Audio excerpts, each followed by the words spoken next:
I used to really struggle with feeling invisible online and like the right people just weren't finding me. But once I started understanding the 4 main types of market segmentation, and really 2 in particular that I was basically ignoring, and how it all benefited my brand, I started using it to understand my audience on a whole other level. This is what really started to set me apart from how other people were marketing themselves, and that led to more clients, more sales, and greater impact. Now, what I want to show you today are these 4 main types of marketing segmentation and what they can do for your brand, so you can finally stop trying to talk to everyone and start really connecting with the exact people you were meant to help. Because when you understand your market this deeply, your brand doesn't just get visibility, it gets trust, and that creates raving fans. Hey guys, Sam Ross here. I'm an agency owner and entrepreneur, and I've been helping emerging brands with their visibility and helping them scale to consistent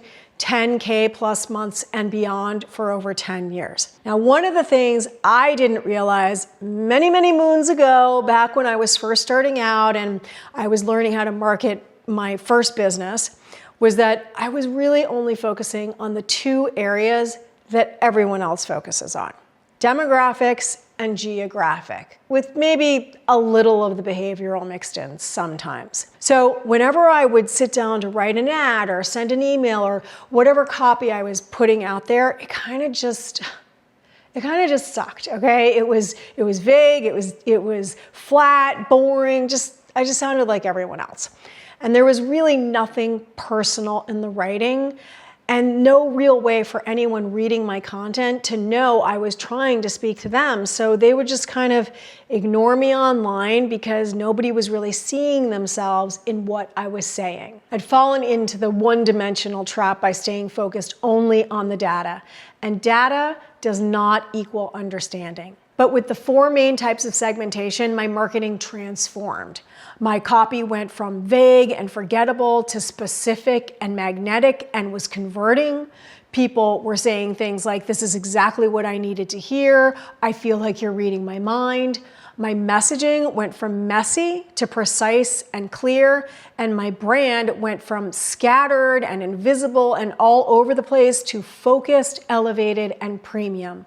But most importantly, people started buying and getting results. So let's dive in. The first segmentation is demographic, and this is what most people start with. It's the easy stuff: age, income, education, marital status, family size, occupation. It's the thing that answers the question, who is this person on paper? And this is important because it gives you the statistical baseline, your starting point, but it only tells you who your customer is in like the most surface level, superficial way possible, which is limited because it doesn't tell you anything about who this person is on the inside, their internal world. Like if you say your ideal client is a woman, ages 35 to 50, who makes $50,000 to $80,000 a year and is married with 2 kids. Okay, puts you in the ballpark of who this person is, but that description could fit literally millions of people. 2 women can be from the same city, be the same age, make the same income, and be driven by completely different motivations with different needs, fears, and values. And that's why demographics are a great starting point, but they're not enough because they just don't tell you who someone is or why they buy. Next, you've got geographic segmentation, which is, guess what this one's about? You got it. Location, but it can also include climate, maybe urban versus rural, and region.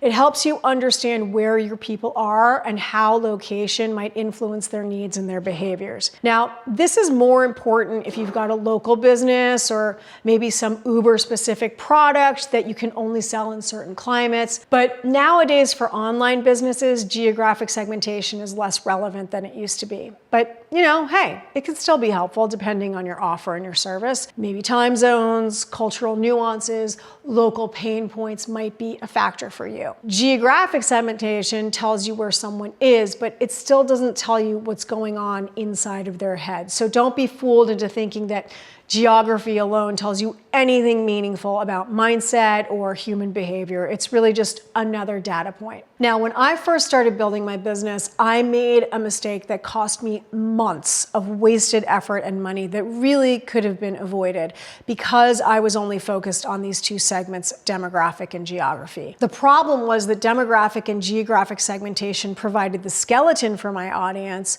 which is of course important to have. But when I'd sit down and think about creating a product for my audience or try to speak to them through ad copy, I really didn't have a clear, detailed picture that made this person like a living, breathing human.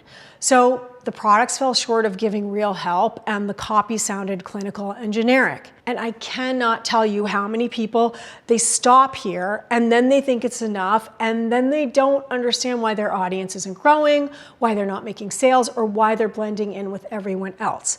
They treat demographics and geographics as the destination, and it's really just the starting point. If you stay up here at the surface, people, they feel it. They feel the lack of depth. They won't feel seen or understood, so they don't stick around, they don't connect with you, and they definitely don't buy. Now, behavioral segmentation is where things start to get interesting. What are the buying behaviors of your audience? What do they click? What do they watch? How often do they purchase? How loyal are they to a brand? For example, do they buy courses regularly? Do they binge long-form content on YouTube? Have they invested in masterminds? Do they open every email or just once per week? Behavioral data tells you how someone interacts. And this is powerful because behavior reveals intent. Here's an example for coaches and course creators. Your best students are often the ones who've already invested in other programs because it shows that they're action takers. They've already proven they're willing to spend money on transformation. So when you write copy, let's say, you're writing to action takers. That's a behavioral insight that you can use to your advantage, and it changes everything about how you position your offer. But here's where the real magic happens. Psychographic segmentation is the game changer. This is where everything changed for me. This is beliefs, values, identity, lifestyle, fears, aspirations, personality, attitudes. This is the emotional and philosophical layer of who your customer is, and it's what transforms a customer from a spreadsheet into a real human being. This is also where the internal world comes to life, and it's where brand magic starts to happen. When I started looking beyond demographics and began asking, what does my audience believe about marketing? What are they afraid of? What frustrates them? What identity do they hold about themselves? That's when everything started to shift. Because now I wasn't writing to female entrepreneurs aged 35 to 50. I was writing to women who felt invisible, who were capped at inconsistent income months, who were exhausted by sleazy marketing, who wanted premium positioning without selling their souls. That's very different from data points. Now it's personal, and now your voice is actually able to meet them where they're at. So here's how they work together. Demographics gives you the skeleton, behavioral data gives you patterns, and psychographic gives you the soul. And when you understand psychographics, you start to embody being of service to a living, breathing person. And everything you create works to uphold that, so every piece of your marketing transforms. Your messaging stops being vague and all over the place. Your copy stops sounding like a performative speech at a podium and starts being much more of like a kitchen table conversation. Your brand frequency becomes clean and magnetic, so the right people finally start finding you. Think of psychographics as the love language of your brand. But the big breakthrough comes when you start combining behavioral and psychographics. And here's how this can benefit you and your brand. What you want to do is you want to take a holistic approach and look at your ideal client as a real person and get curious. Once you have the demographics down, you want to get into the behavioral, so you ask questions like, Where are they hanging out online? Are they in Facebook groups? Maybe they're on LinkedIn or binging on YouTube. Who do they follow and engage with consistently? What posts are they commenting on? What language do they use when they describe their frustrations?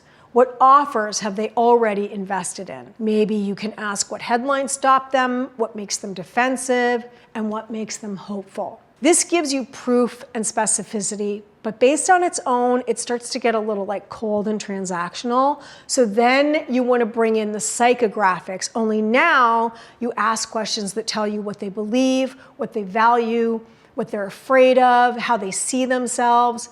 What identity do they want to step into? So you might ask questions like, what does my audience believe that most people don't? What's important to them in life? How are they unwilling to compromise? What are they frustrated with? What have they tried already? What are they secretly afraid is true? What keeps them up at night? And what do they dream of doing and becoming? This gives you emotional language. But if you only have that, it starts to get like too touchy-feely. So you want to combine the behavioral with the psychographics, and then you get precision and the right balance. It's kind of like in The Sound of Music when she's teaching the kids how to sing, right? And she's teaching them the different notes and how to combine these notes to make a song. So let's look at how it makes messaging sharper. Before, it might sound something like, we help busy professionals lose weight, build muscle, and get in the best shape of their lives.